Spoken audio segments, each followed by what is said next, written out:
ഇഡിയുടെ കൊച്ചി കോഴിക്കോട് യൂണിറ്റിൽ നിന്നുള്ള ഉദ്യോഗസ്ഥരാണ് അൻവറിന്റെ വീട്ടിലും അൻവറിന്റെ സഹായികളുടെ വീട്ടിലും അൻവറിന്റെ പാർക്കിലും റെയ്ഡ് നടത്തുന്നത് എന്നാണ് അറിയാൻ കഴിയുന്നത്.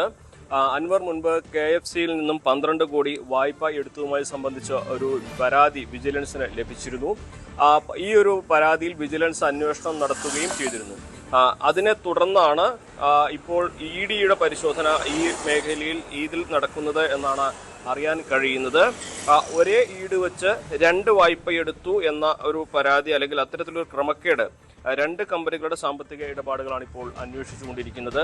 ഇതുമായി ബന്ധപ്പെട്ട് നേരത്തെ തന്നെ വിജിലൻസിന് പരാതി ലഭിച്ചതിനടുത്ത് വിജിലൻസ് അന്വേഷണം പൂർത്തിയാക്കിയ ഒരു സാഹചര്യമുണ്ട്. അൻവർ ഇക്കാര്യത്തിൽ മുൻപ് തന്റെ ഭാഗം വിശദീകരിക്കുകയും ചെയ്തിരുന്നു. KFCയിൽ നിന്നും ലോൺ തിരിച്ചടച്ചിട്ടില്ല എന്നുള്ള ആക്ഷേപം തെറ്റാണ്. 3 ലോണുകളാണ് എടുത്തിട്ടുള്ളത്. അതിൽ ഒരു ലോൺ പൂർണ്ണമായും തിരിച്ചടച്ചു കഴിഞ്ഞതാണ്. മറ്റ് 2 ലോണുകൾ തിരിച്ചടച്ചുകൊണ്ടിരിക്കുന്നു. അതിലൊരു 1 ടൈം സെറ്റിൽമെന്റിന് ശ്രമിച്ചെങ്കിലും സർക്കാർ അതിന് അനുവദിക്കാത്ത ഒരു സാഹചര്യമായിരുന്നു ഉണ്ടായിരുന്നത്. മേഴ്സി സെറ്റിൽമെന്റ് അവൈലബിലിറ്റി സർക്കാർ തന്നില്ല എന്നൊരു ആക്ഷേപവും അൻവർ അന്ന് പറഞ്ഞിരുന്നു. ഇതിന്റെ ചുവട് പിടിച്ചു തന്നെയാണ് ഇപ്പോൾ ഇഡിയുടെയും പരിശോധന എന്ന് വേണം അറിയുവാൻ. അൻവർ പറയുന്നത് 7.5 കോടി മാത്രമാണ് തിരിച്ചടയ്ക്കാനുള്ളത് എന്നാണ്. എന്നാൽ ഇതിൽ നേരത്തെ ഉണ്ടായിരുന്ന ആക്ഷേപം 12 കോടിയിലധികം രൂപ അൻവർ ലോൺ എടുത്ത് അത് തിരിച്ചടച്ചില്ല എന്നുള്ളതാണ്.